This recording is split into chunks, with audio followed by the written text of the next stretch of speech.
The drive back to Clover Falls takes 4 hours and 20 minutes. And I know because I've timed it so many times, I stopped needing the GPS somewhere around exit 14. I hadn't been back in almost 3 years.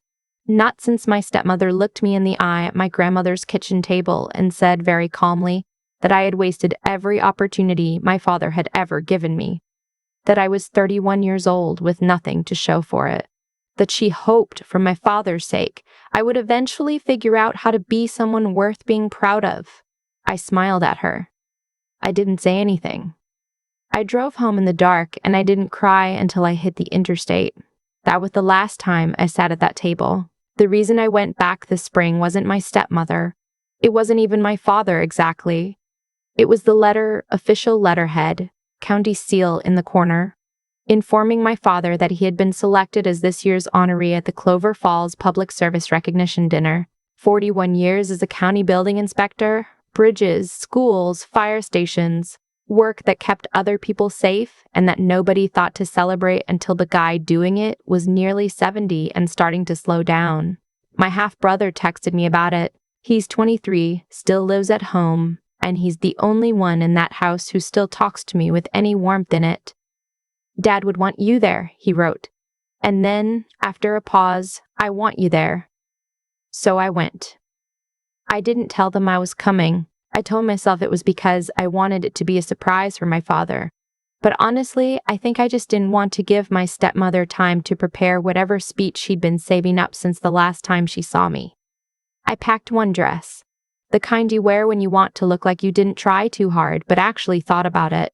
I stopped at a gas station outside of Moorfield for coffee and a bag of pretzels I didn't eat, and I watched the landscape flatten out into the kind of countryside I grew up in. 2-lane roads, church marquees, fields that hadn't changed since before I was born.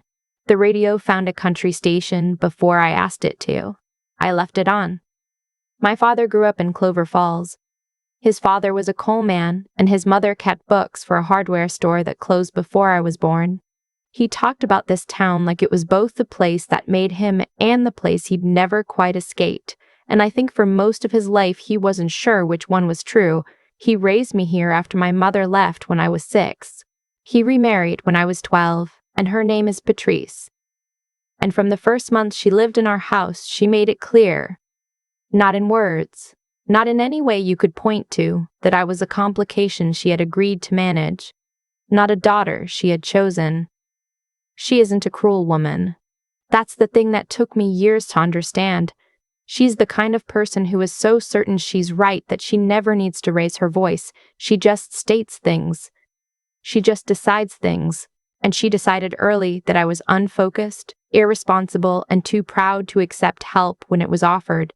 What she meant by help, I later figured out, was her version of my life. When I was 22, I left for a position with the Federal Emergency Management Agency, a logistics coordinator role. One of those jobs that sounds boring until there's a hurricane and suddenly you're the person deciding where the generators go and how fast the water gets to the shelter on County Road 9. I was good at it. I got better. I moved around. Texas, Puerto Rico after Maria, Kentucky after the floods, Louisiana twice. I didn't post about it on social media. I didn't call home enough. I sent cards on birthdays and called on Christmas and tried not to let the silence between visits feel like more than it was. My stepmother interpreted my absence as failure, as wandering, as proof of everything she'd suspected about me. She told people, not my father, I think, but people in town, that I was still trying to find myself, that I'd had a good start and squandered it. She said this with a sigh and a slow shake of her head, the way you talk about someone you've given up on but still feel sorry for. I know this because my half-brother told me he didn't mean to hurt me with it. He just thought I should know. I arrived in Clover Falls on a Friday afternoon. I checked into the Fairfield Inn on Route 9, same one that used to be a Howard Johnson, still has the same slightly orange carpet in the hallways, and I called my brother to let him know I'd made it. He said, "She doesn't know you're coming." I said, "I know. She's going to make a thing of it. She always makes a thing of it." He laughed a little, the way you laugh when something is funny and terrible at the same time. "Dad's going to be happy," he said. That's why I came, I said. The dinner was held at the Clover Falls Civic Center, which I remembered from every school function and 4-H fair I'd ever attended. They'd hung banners, new chairs, the stackable kind with padded seats, round tables with white tablecloths and centerpieces made of small American flags and yellow carnations, a podium at the front with the county seal on a foam board backdrop. I got there early. I found my brother near the registration table, and he hugged me long enough that I had to tell him to let go. "You look good," he said, holding me at arm's length. "So do you." He'd cut his hair. He looked older than 23 and younger than he knew. We were standing there catching up, quietly, in the way you talk when you're waiting for something to start, when I heard her heels on the waxed floor. My stepmother walked in with my father on her arm. She was wearing a navy blazer with gold buttons and a silk blouse, and she had the kind of posture that announces itself before the person does. My father was in his good suit, the charcoal one he'd worn to every significant occasion for the past 15 years. He looked older than I'd expected. Not diminished, just older, like time had finally caught up with something it had been politely waiting on. She saw my brother first. She lifted one hand in acknowledgement, already scanning the room to assess the seating. Then she saw me. There was a pause, the kind that lasts less than a second but contains several different things. "Well," she said. "Hi, Patrice," I said. She looked at my father. He was already moving toward me, and whatever else I can say about those years and the distance between us, I know his face when he sees me. I know what it does. "Sweetheart," he said. He hugged me. He smelled like the same soap he'd used my whole life, and I held onto him a second longer than I meant to. My stepmother waited. When we separated, she offered me her cheek, and I kissed it, and she said, "We didn't know you were coming." "I wanted to surprise Dad," I said. "Of course you did." We were shown to a table near the front. Family of the honoree.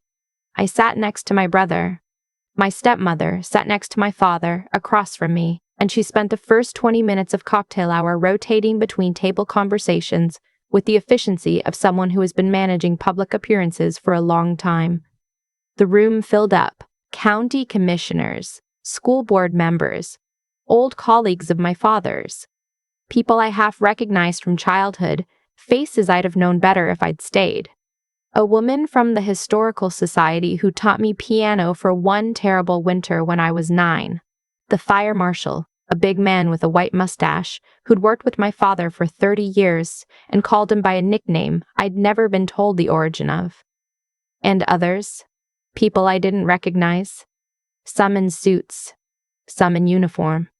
FEMA has a small regional coordination office in Clover Falls. I didn't know this until 6 months ago, when the announcement about my reassignment came through.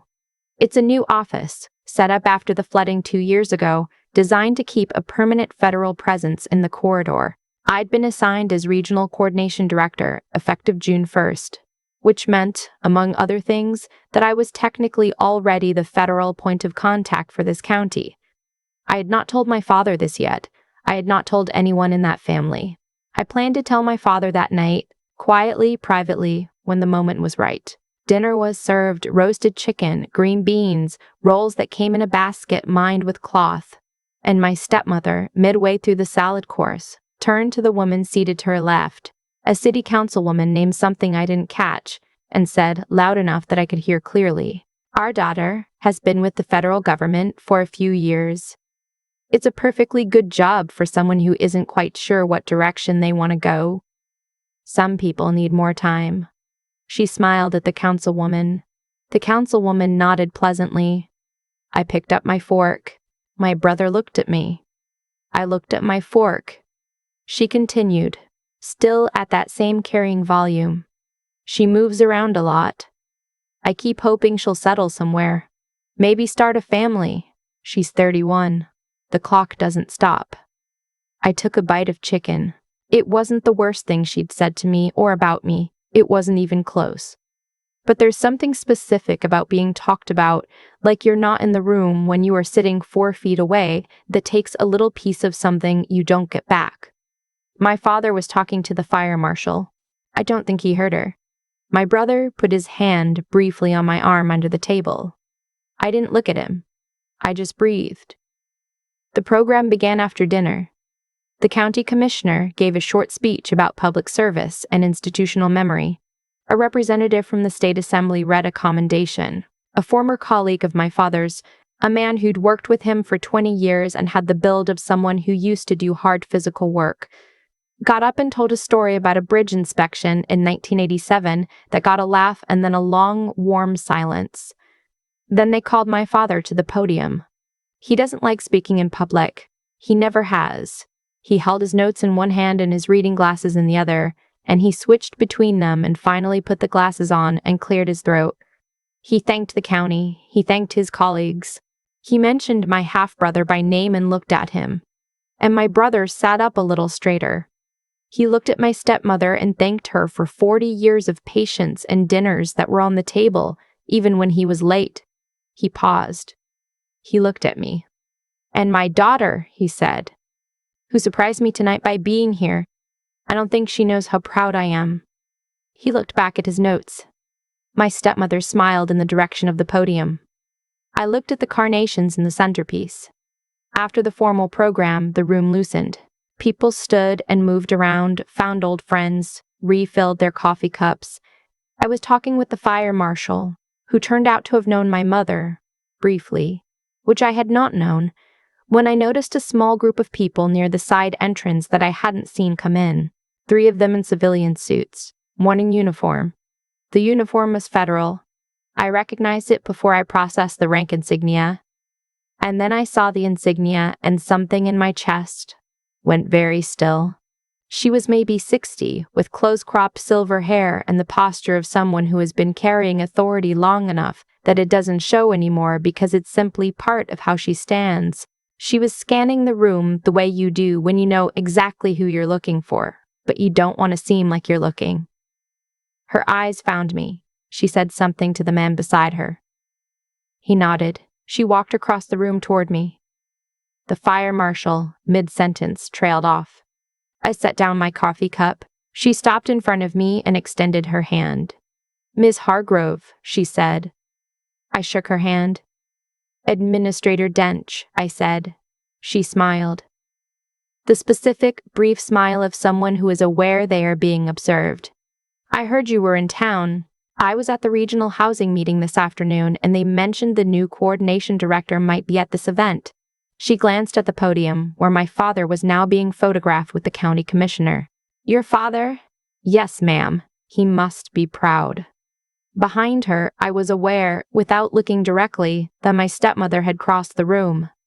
She was standing about 8 feet away, near the dessert table, holding a cup of decaf and watching.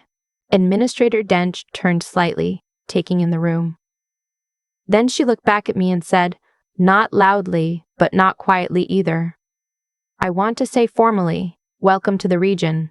What you did in Louisiana is still being used as a model for multi-agency coordination.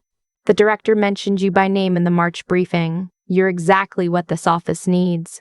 The fire marshal said, "I'm sorry, what office?" Administrator Dench looked at him pleasantly. "Ms. Hargrove is the new regional coordination director for the Federal Emergency Management Office here. She'll be based in Clover Falls starting June 1st. She paused. "She'll technically have coordinating authority over emergency response for the entire Tri-County corridor." The fire marshal looked at me. I looked at Administrator Dench. "You didn't tell them," she said, and it wasn't quite a question. "I was going to tell my father tonight," I said. She nodded slowly, with the expression of someone who understands a great many things without being told. My father had finished with the photographer. He was making his way back toward our table, stopping to shake hands, accepting the kind of congratulations that take a long time because they're genuine. My stepmother had not moved from near the dessert table. I couldn't see her expression from where I stood, but I could see that she had stopped moving. The cup of decaf was very still in her hand. The fire marshal said, "Hargrove, are you Art's daughter?" "Art Hargrove?" "Yes," I said. "Well," he shook his head slowly. "Well, he's going to lose his mind?" My father reached us. He looked at Administrator Dench with the careful courtesy of a man who recognizes authority without knowing its specific shape. and he looked at me, and Administrator Dench said, "You must be Arthur Hargrove. I understand tonight is in your honor. Congratulations." "Thank you," my father said. "Your daughter," Administrator Dench said, "is about to do something important for this county. I hope she's told you." My father looked at me. I hadn't planned to do it this way. I planned something quieter. Coffee the next morning, maybe, at the kitchen table, the way we used to talk before everything got complicated. But the fire marshal was looking at me, and Administrator Dench was looking at me, and my father was looking at me with the expression I remembered from when I was 8 years old and had just done something he hadn't expected. So I told him. I told him about the office, about the appointment, about what it meant in terms of the work, in terms of the responsibility, in terms of the fact that I would be in Clover Falls, not passing through, not visiting, but here, working, staying. He listened without interrupting, which is how he has always listened. And when I finished, he was quiet for a moment. "Starting June," he said. "June 1st, I said. He nodded. He put his hand on my shoulder. He squeezed once. He didn't say much. He didn't need to. The fire marshal said something I didn't fully hear and shook my hand, and then my father's. Administrator Dench stayed a few more minutes and excused herself graciously. The room was still moving around us. Music now from somewhere, low and easy, and the sound of chairs being pushed back, and conversations winding down. My stepmother came to stand beside my father. She looked at me. She held her decaf with both hands. I looked back at her.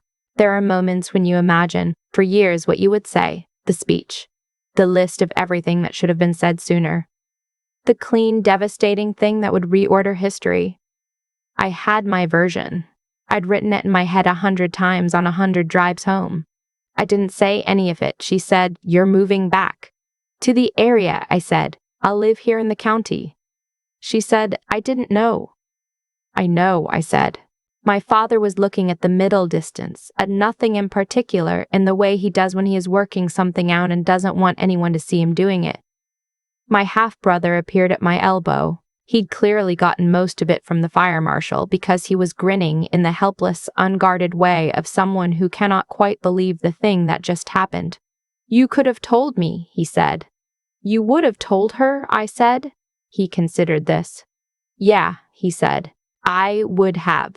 We stood there, the four of us, in the thinning crowd of a civic center, in a town I'd spent years driving away from. The banners were still up. The carnations were starting to droop slightly at the edges. My stepmother looked at my father. He didn't look back at her. She set her cup down on a nearby table. She said, "Well," and then she said something about finding her coat, and she walked toward the other side of the room with the same posture she always had, the same certainty in her step, and I watched her go and I didn't feel triumphant about it. I felt something quieter than that, like a window that had been painted shut for years, finally moving in its frame. My father turned to me. He didn't apologize for the years.